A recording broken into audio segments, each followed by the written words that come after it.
Absolutely. Yeah. Let's do it. All right.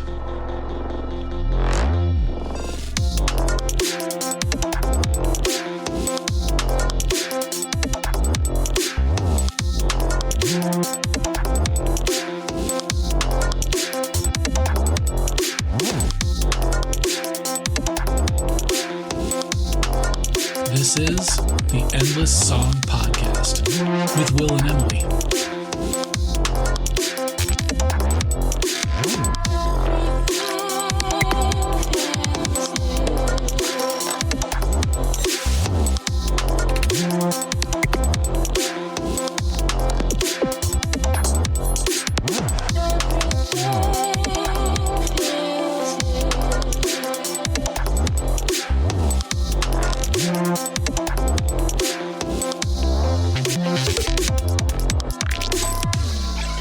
Hey everybody, hope this episode finds you well today. When Em and I began the podcast, one of the most important ideas was to share stories from other people like me, speaking thoughtfully about their awakening experiences. Today, we get to do just that as I sit down with Daniel Stotler, who took his awakening as a launching pad to start not only a new life, but also a new brand aimed at helping others in their times of need. So today, we're proud to present Daniel Stotler.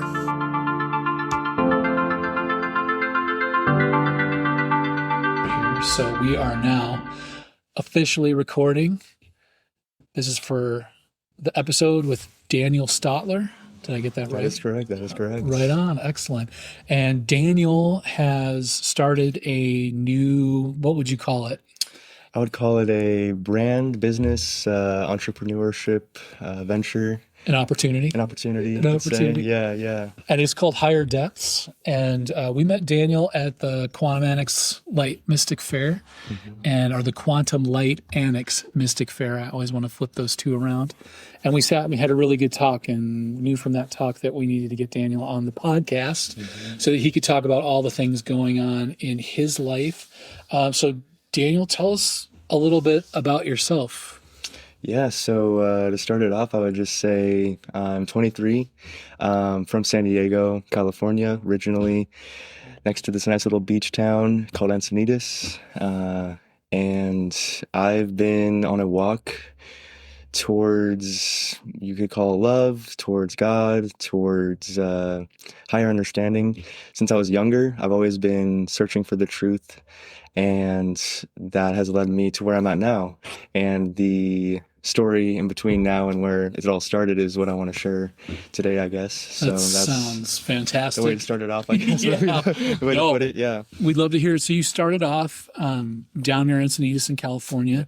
And of course, we're recording the podcast today in Salem, Oregon. That is a journey by car of about 13, 14 hours. But I'm having a feeling that the journey has been a little bit longer, slower, a little more winding than that. A little more windy, yeah. How long from leaving Encinitas to right here in the interview has your journey taken?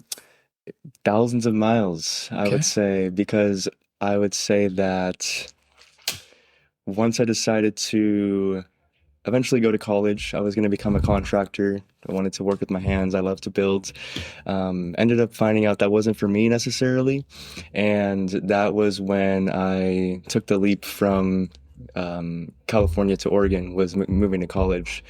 But then after that, after I found out that wasn't it for me necessarily, something was pulling me farther, a little bit in a different direction, I went on a long road trip with my dad. We were looking for some land to buy and settle down and plant some roots. And it led us on a journey all across the United States. Wow. So I got to travel quite a lot. I got to experience a lot of different cultures, all different types of people. Yeah, mainly it taught me a lot about people and compassion, and just different perspectives was the biggest thing. Not so much the land or the geography of travel, but the people. And that was that. And then from there, it was an even, it got a little bit windy. It got a little bit, what would I say? I wanted to go my own way after that point, and so I did. And that was when I really surrendered my life to to God in a prayer. And it was because I was in a really rough time in my life. And I was at a low point in my life, and I had been feeling a certain way, just really low, just really, really low, major depressive episodes and things like that. And it was this feeling I couldn't quite figure out, because for the longest time, I thought it was something wrong with me. You know, I thought that it was something that I needed to fix. I needed to go and get a doctor for. But really, it was just the fact that later on finding out, I was just highly sensitive to a lot of things, including spiritual energy and energetics and these types of things, where once I decided to go my own way and get some air, so to speak, and kind of clear my living situation up, it got to where I could start to tune into the nature of things more, myself more, what it was that I was supposed to do. And that's where I really started to find more of the path leading me to where I was meant to be, being here today. But really, when it comes down to it, is music and healing. And that's where my website and my business and brand come in and all that, which I'm starting. But that's kind of the gist of it, I would say, for now, to kind of give you a little bit of a rundown. Yeah, that's a great way of looking at it. In a sense, it's almost like you were feeling symptoms and you were reacting into and media and everything tells us to not feeling right. Something needs to be fixed. But in the end, it wasn't a medication or something that was going to help you out. It was finding yourself in a sense. Was there any particular part of your journey that sort of opened that up, that made that realization for you that the solution to your issue was more than just, say, a mental health or a medical issue, that it was something higher, that you had more of a calling? Yeah, there was a distinct moment in this whole thing, which was going back to that prayer I said, to, the higher power, to God, to source, to whatever name we want to put it as. When I said that prayer, the next morning I woke up and I was in a state of ineffable euphoria, in a state of pure bliss, ecstasy, for a period of 3 months. So I don't know how else to put it other than that, because during that 3 months of time, there was no, what would I say? There's duality on this, how we experience life. And then there's a tier above duality, non-duality, which I guess I tapped into, I was pulled into, I was catapulted into, not by my own understanding, not by me forcing it, just through this prayer of surrender. And then I was up there for 3 months period of time. And during that period of time, I was still going to my job. I was still working at a barbecue place. I was still going camping with the family. Life goes on. So it was still that same stuff going on. But I told the people closest to me about it, and they were as understanding as they could be. But the feeling of love, the embodiment of this energy was there, and it was strong. And I didn't lose that feeling until a little while later, at the end of this 3 months, some things with the breakup happened and sort of pulled me down again. But that was that chunk of time. That was that experience, you would call a mystical experience by my account. And that was what really sent me into searching afterwards. What was that? Who else can relate to this? I don't know what's going on right now. There was no guardrails on it for me. And that was where I was really, how would I put it? Earlier before this podcast, we talked a little bit about how there's, what was it? Let me rephrase that. I'll actually cut back to that. Yeah. But what was that part we talked about? Let me think. We talked a little bit about how we tend to be reactionary. We take on as much as we can. We take on as much as we can. Oh, yeah. That you're never given by source or God or whatever more than you can handle at any moment. That's what it was, yeah. Wow. So I think that's what it was I was given just enough that I could handle. but it was a lot. It was a lot. And so it was amazing on one end, but it was also really overwhelming on the other. And I think a lot of listeners might be able to relate in their own ways with whatever they might be going through when it comes to awakenings. And it might be minor awakenings, it might be major, like the one I had. But what it did was it shook my foundation of what I knew life to be, of what I knew this experience to be. And so that's what really sent me down the rabbit hole of spiritual knowledge and mysticism and chakras and all this sort of stuff, all this different language. But all of it leading to the same thing of how do I stay on this roller coaster that is amazing, but also has some difficulties with it, as well as find out what I'm here for, find out the purpose of what I'm doing. Wow. Yeah. And this is a thread we keep pulling at, Mm-hmm. interviewing and talking to the people that we keep talking to. Every time we meet someone who's had an awakening experience, it's the same thing. Everyone has a scale at which their awakening happened, but it always seems to lead to the same place, that everyone understands that there's something more going on that we don't see in our everyday life, but there's that drive to want to know more, to find out more, to seek out the answers to those things. So a 3-month euphoria trip sounds absolutely amazing. I mean, 3 months, Yeah.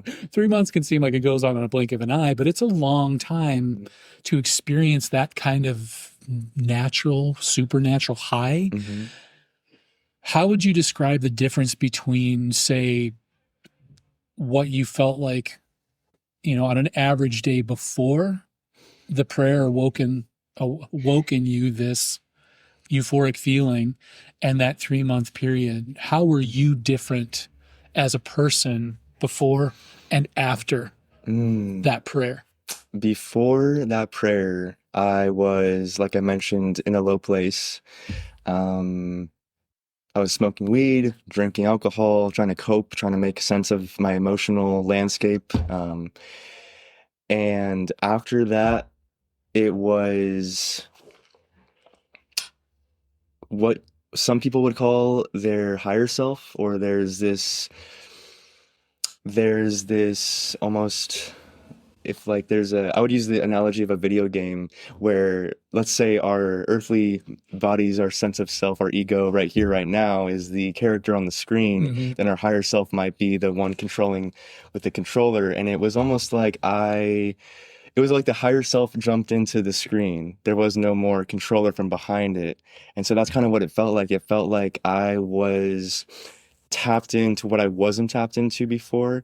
This sort of energy, this essence, this consciousness that was also me, but maybe separate beforehand, was merged with me. Maybe what you might have mentioned a little bit as well, but that's what it felt like. And so there was also this sense of peace beyond understanding. There wasn't any, even during moments of if I stub my toe or get a little pain or a little nick on my finger, there wasn't any fear. There was no reaction. There was no visceral sense of I dislike my experience in any way. Like, it could have been a high moment, a low moment, but after that prayer, there was no resistance to life at all. And that was the biggest distinction. Was beforehand there was a lot of resistance to my emotions, to my experience. Afterwards, just peace that I've never felt. And would you say that you moved into sort of a seeker's mentality at that point? Life stopped being about reacting to the things that were happening to you. Life wasn't necessarily forcing you to feel or be a certain way, that in a way you were sort of above it, observing it and seeking and reveling in whatever experiences it was that you were having at that time. Whereas before it was problematic, now it was a way to learn and grow and move forward. Would you say that's kind of where it puts you for those 3 months? I would say so, yeah. And do you feel like it's allowed you to carry on even after the euphoric 3 months were over? Do you feel like those parts of you have still carried forward and informed your experience, as a guiding principle now? And is that what's driving you towards doing what you're doing currently? I'd say in large part it's been an anchor for me moving forward. I can always reflect back, and I think there was something that did shift permanently on a sort of baseline level from that experience that carries with me to this day. And it is driving me still. That energy, that essence, that peace is really what's driving me towards doing the work I'm doing, and what shape it might take form in the coming months and years. So yeah. That's beautiful. So it walked you to this Yeah. path, and now you're Yeah. walking I'm this walking path. it. I'm on the path. There is no off of it. Yeah. That's awesome. That's Yeah. awesome. So were there any other experiences to go along with your we'll call it the awakening experience? You said a prayer, you asked for help, you sought that out, and it was given to you. Has there been anything else that has come with it that you found that has changed your life over the distance between that first initial awakening experience and today? Yeah, there's been a lot, but I would say the biggest thing is, in a way, what accompanies these profound moments is also, in my case, there's been a lot of opposition in some sense when it comes to what you can consider spiritual warfare, or there's light and dark in this reality. And I feel like when we choose a side, and especially the light, there can also be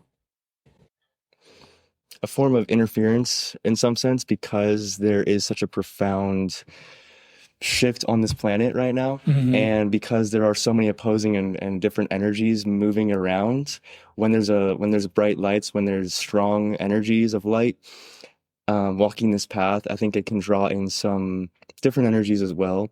But that's on the side of what I've also noticed as well. The love and the peace and everything there is so true and overrides all the mucky stuff. But I would be lying if I didn't say there was also some not so pleasant experiences accompanying these profound shifts and revelations. Yeah. Sure. As you look into spirituality, you can talk about yin and yang, light and dark, good and evil. These are all sort of opposing forms that work at each other. It's not a surprise that if we have positive energy flowing around everywhere, that there are lower or negative forms of energy doing the same thing.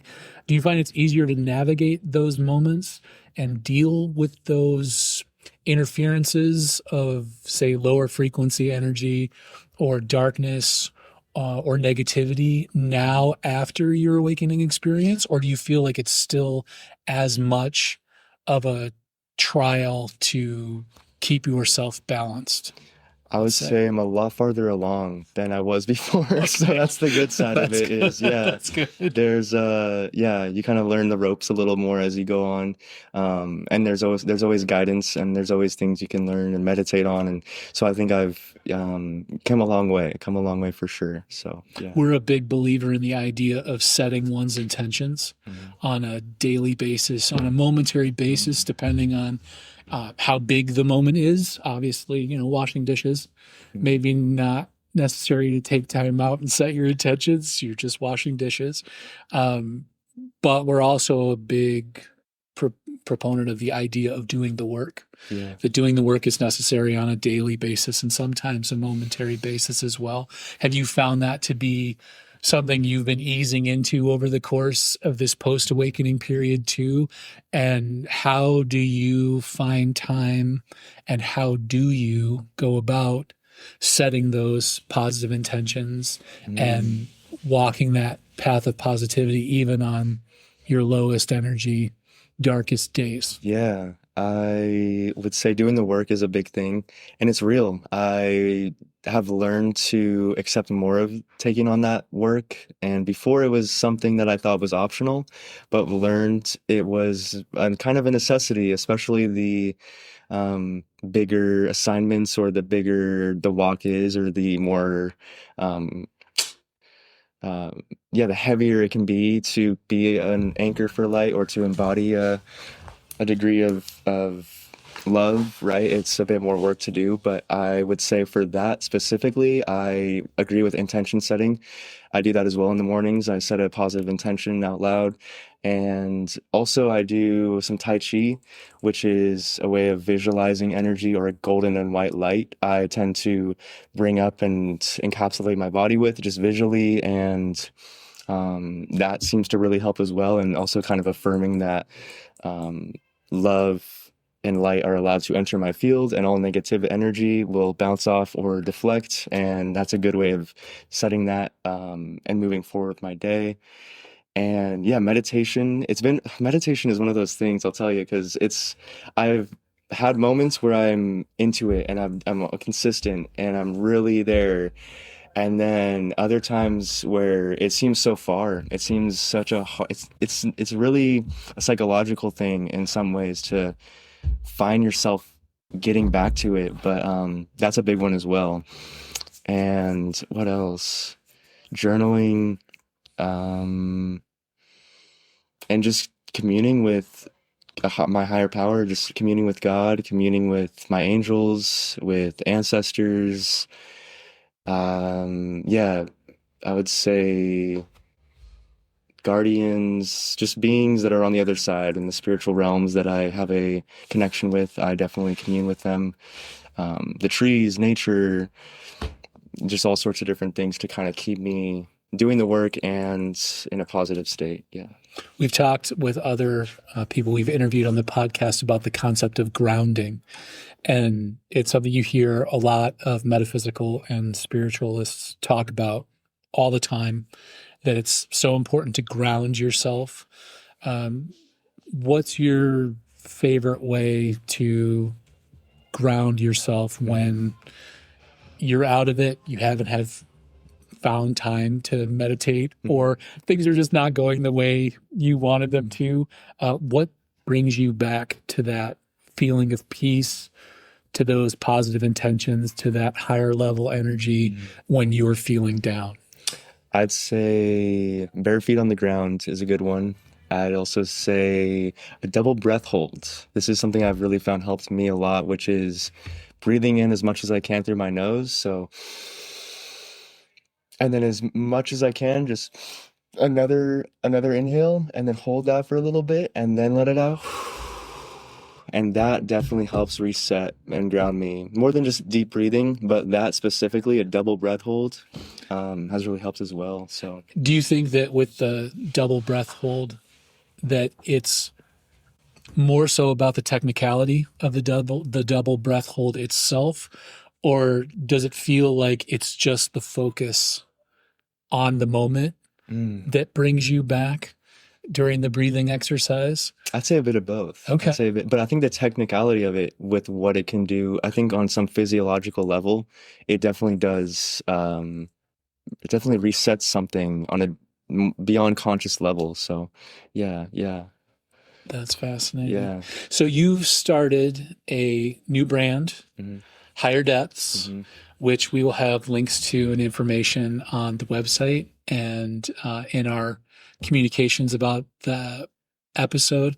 What brought the idea for this concept about for you, and how does it link back to your awakening experience and all the experiences you've had since then?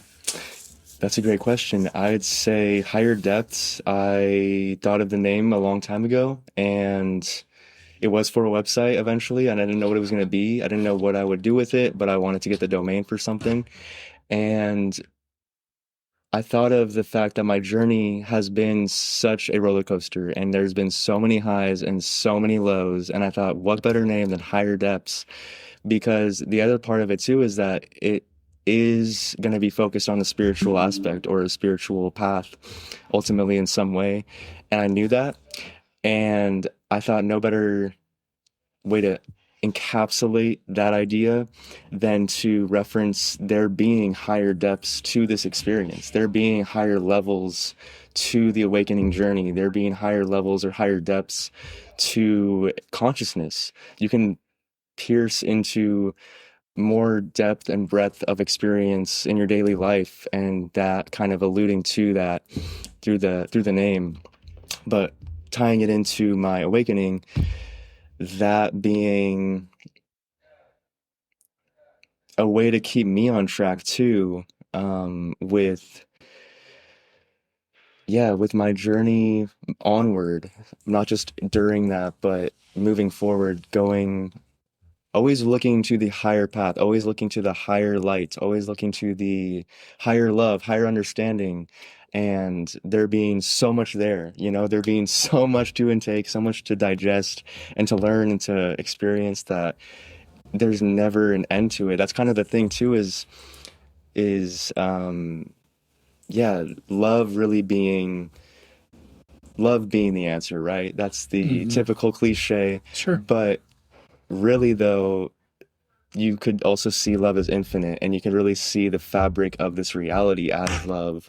And this can get into some different vocabulary here, but in my experience, from what I can tell, there are planes of existence above us, above this dimension, above this regular life we have. And that's what I think we can tap into, where our guides are, where our angels, where these other people in our lives can communicate with the different aspects of other planes. And yeah, I think the goal is really about focusing on the love that leads us to higher places. Staying positive. I like that as a message. Yeah.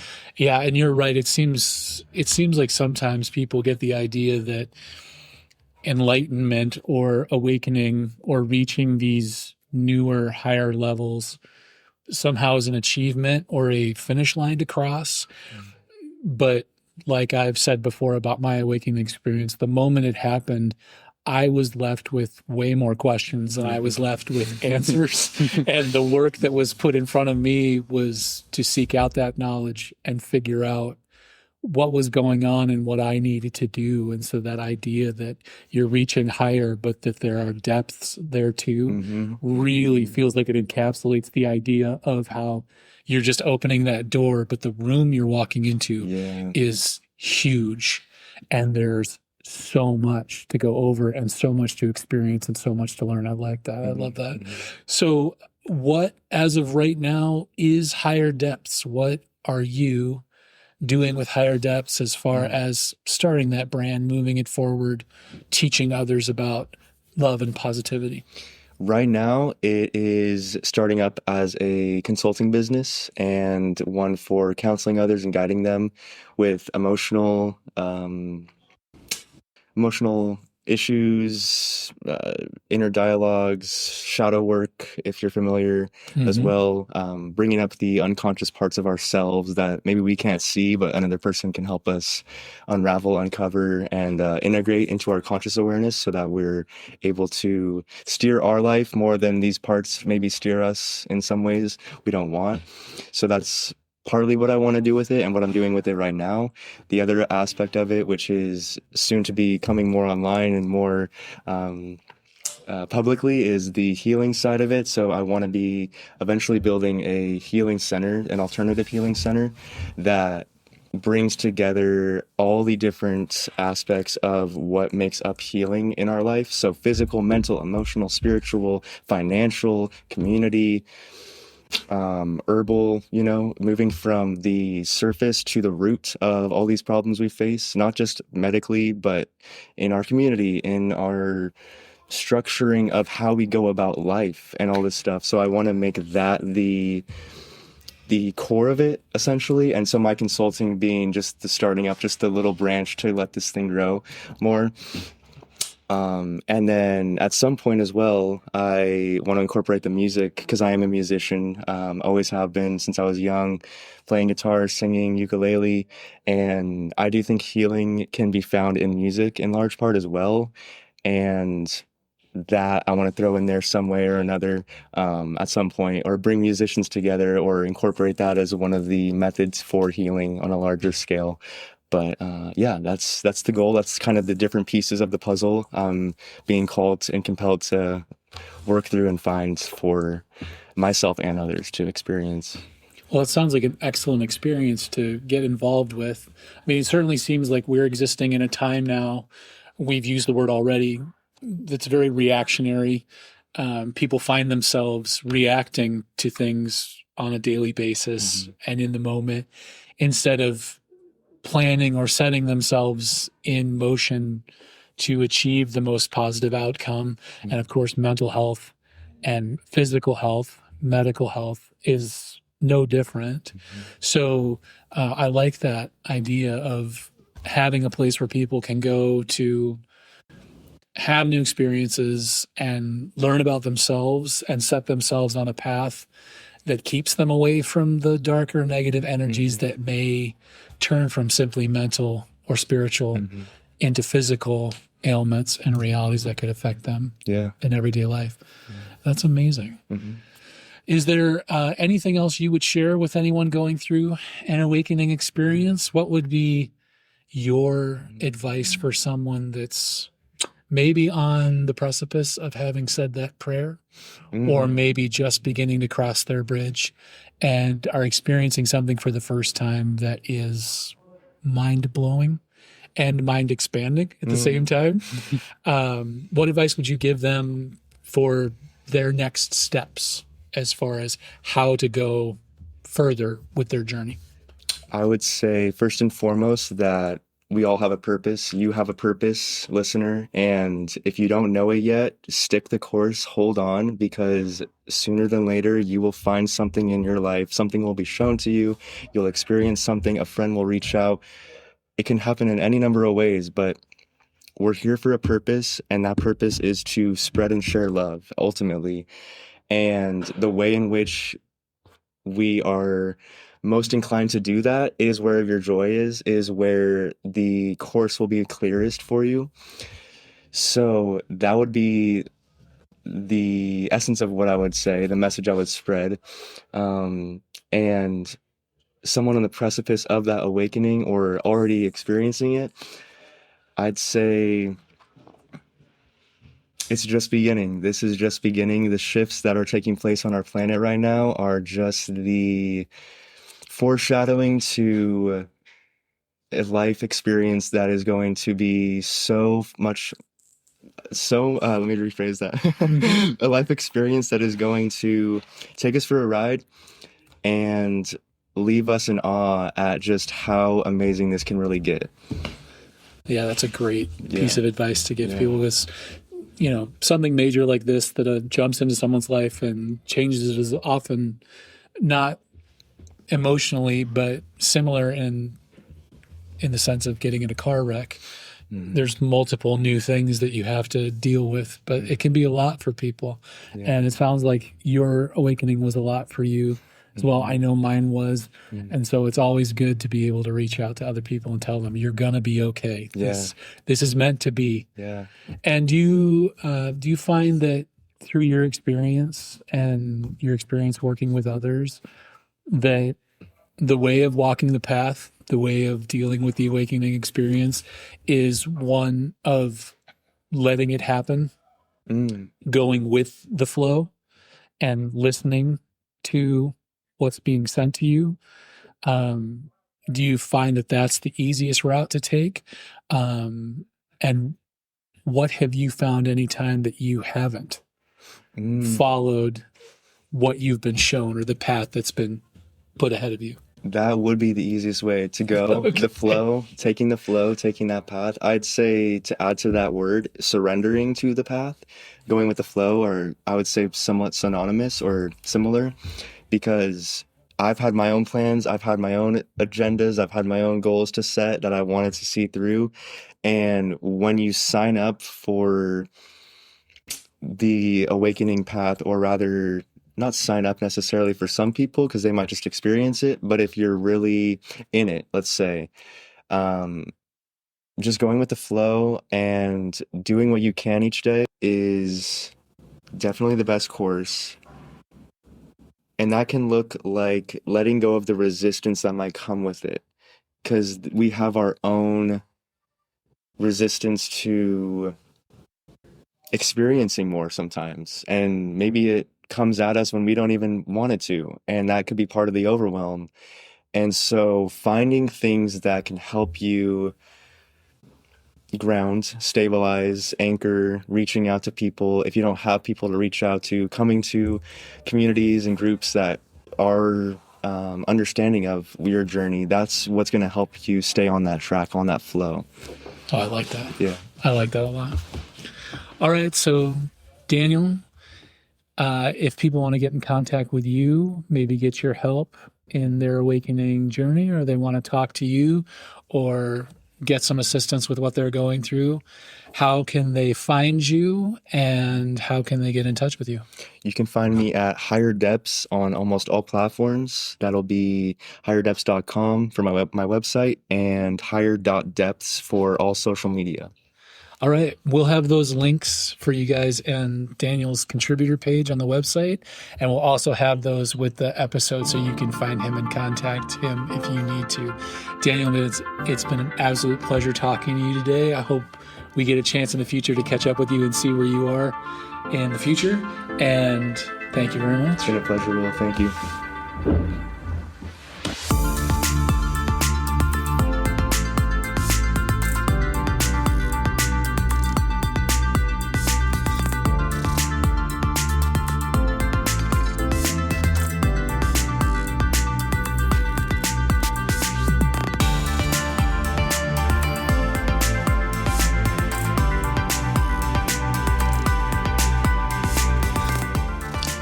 You've been listening to the Endless Song Podcast with Will and Emily. Today's music, Everything Feels New and Alternative Ways by Evgeny Bardyuja.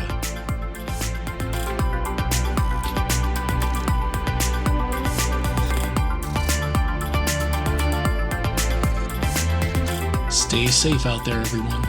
And remember, intentions matter. So be thoughtful, be kind, and be better every day. And we'll see you out there on the trails.